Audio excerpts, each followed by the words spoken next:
my access control as an IP device on the back side here has a PoE port. I'm going to plug it in like that. And then I'm going to add that to the gateway's LAN. This as well could be linked to the gateway, the customer's LAN as well. I'm going to do it the easy way right now.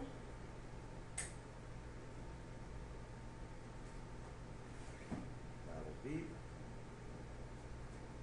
this. We're going to make sure we got that gateway back online.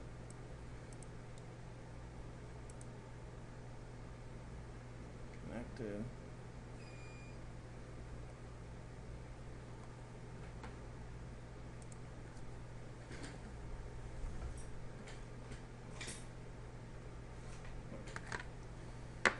Just checking that.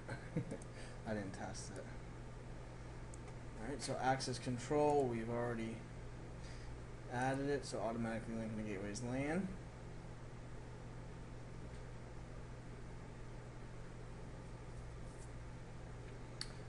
And as you notice, everything linked already. When you reboot the gateway, it erases the ARP table. So you won't see those anymore when you link more devices after a reboot. So I know this is the only thing that we just plugged in.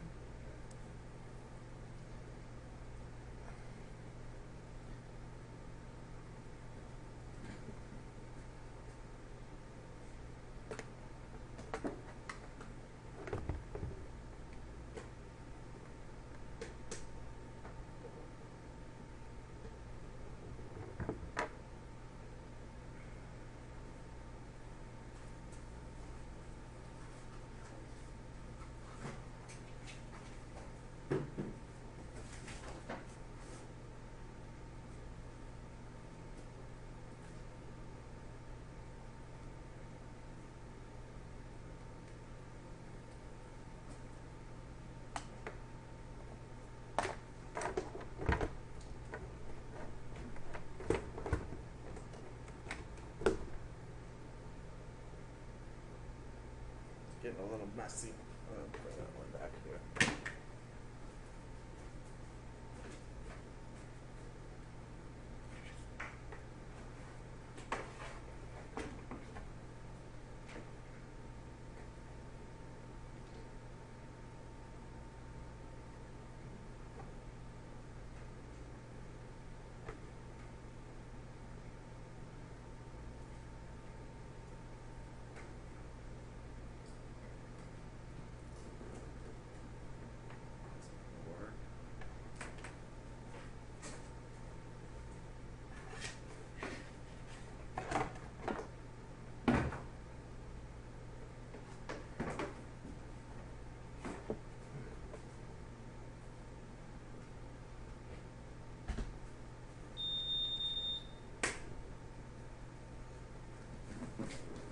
And this,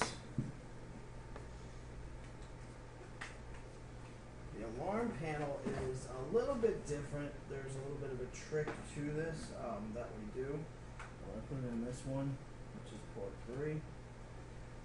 And the trick is, this is what we're going to link this one on the gateway's WAN. So what we need to do is establish what the gateway's WAN is. I'm going to do that here, and the way I'm going to do that, 49433. I'm going to do an object ID search for the gateway, and I'm going to go to details. I'm going to get its IP address. See what I just did? I got the external IP address of this gateway. There's different things you can see here. Oh, oops.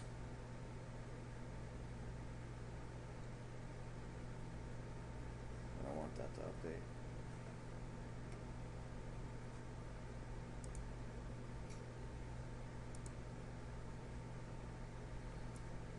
I pasted, sorry. Copy. And I'm going to go here. I'm going to do manually link on a public IP address. That is considered a public IP address because it's the gateway's public IP address on the VPN. So I'm going to link that device.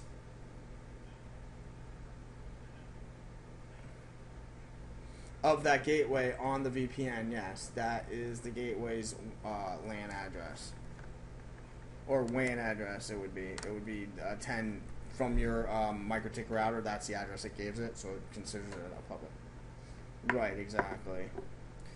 All right, so now before I do a reboot, what I'm going to do is, because we just added access control and we also added the alarm panel, I'm going to actually have to do a couple things here. One, customer devices. I need to change the port of the USB for the Z-Stick and the port for the alarm panel, so change USB port. This is and just before I do that, I just want to show you one thing as well, and that is going to be in the manager app, that troubleshooting app I showed you guys. And what I'm going to look at is I'm going to look at USB devices, so I can see what ports I'm plugged into. I already knew I was in 3 and 4, but you may have an instance where a customer pulls that hub off and puts the Z-Stick directly in, or switches it around and changes the whole configuration. This is where you would come to see that they're not, that they're being honest.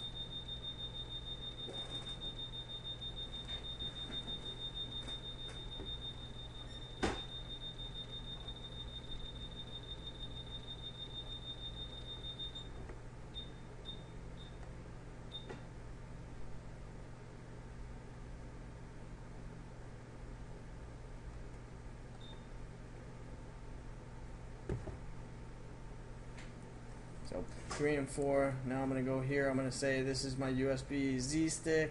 I want to be specified on 4. And my alarm panel, I want to be on 3. Back. And set keypad address. My keypad address is 17. Alright, and now I'm just going to go back in and reboot my gateway, which I can do from here as well.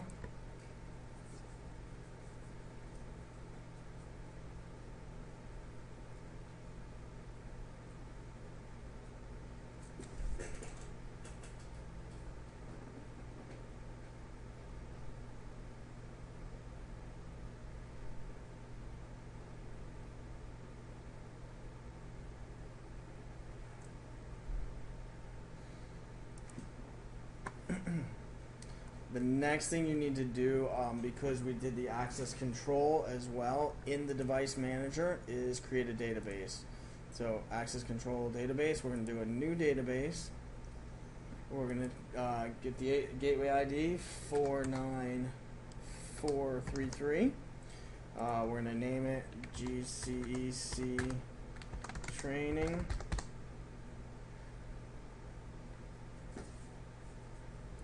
Create new database. Alright, now we're going to click on that database. We're going to put the gateway ID in again, 49433.